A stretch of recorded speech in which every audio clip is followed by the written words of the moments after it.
Thanks for staying with us. The saga surrounding luxury brand Balenciaga continues to unravel after a recent ad campaign featuring young children surrounded by grotesque sexual symbols. The designer claims they had no knowledge of the ads and quickly scrubbed them from their website. In addition to images of kids, ads also showcased a copy of a Supreme Court case involving child pornography. And with us in our studio tonight is Catholic News Agency political correspondent Edie Heipel, who wrote an article about this for CNA. Edie, great to see you. Great to see you too. You know, a lot seems to be coming out every day about this ad campaign, but there's also a lot not being said, in particular by celebrities who either represent the brand or who wear it. Why do you think that is? I think it's obvious that some of these celebrities have a lot to gain from not speaking out. I mean, clearly this is part of a market that benefits off of sexually exploiting children, and it's a moneymaker for these people, just like transgender surgeries on children are a moneymaker.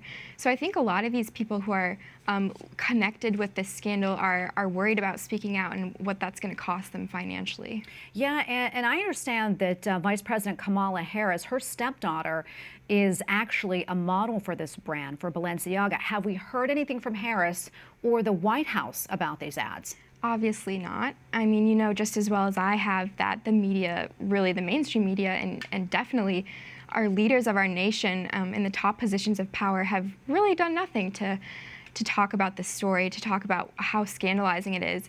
And really, I think you see the connection here between these people don't care. They don't care about children.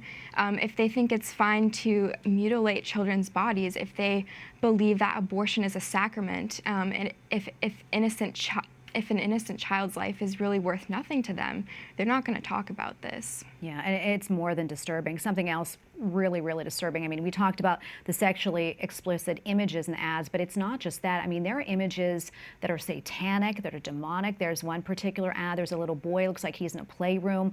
I don't believe we have that image to show right now, but he's in a playroom. Behind him is some scribblings of what looks like Satan. And then there is a roll of tape that says Balenciaga, but it says B-A-A-L, as in ball. Let's talk about that. Right. A lot of people have pointed out the subtle imagery that it's just so glaring when you see the references to Satan.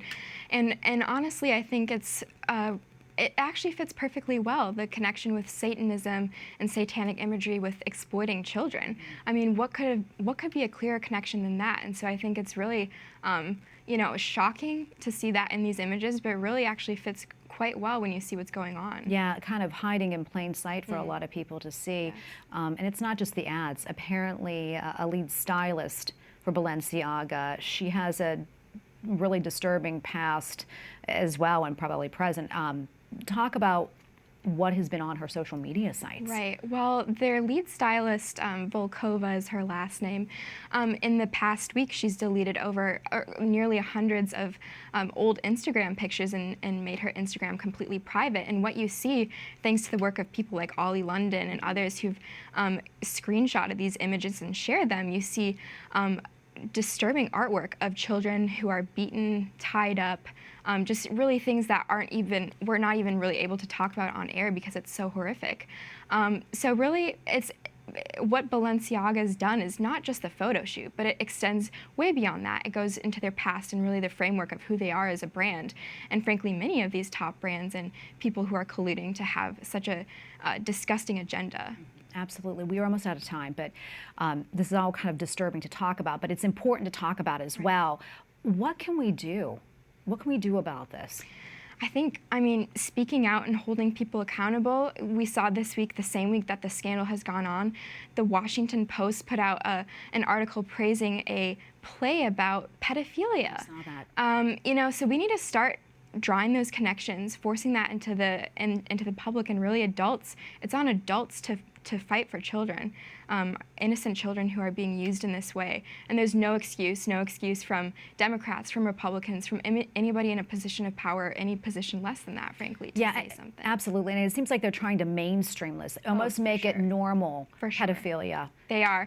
And there's been a growing academic movement, as I'm sure you're aware of, in the past 10 years, to normalize pedophilia by renaming it to minor attracted persons and trying to lend, you know, a guise of sympathy for these people when really no, we need to call this out for what it is. It is evil, it's disgusting, and there's no excuse for it. There's no excuse for it, but it's hard to talk about it. It's good that we talk about it because we have to protect our children. It's true, yeah. Edie, thank you so much for coming on. Thank you for following this. We appreciate it. Thank you for having me.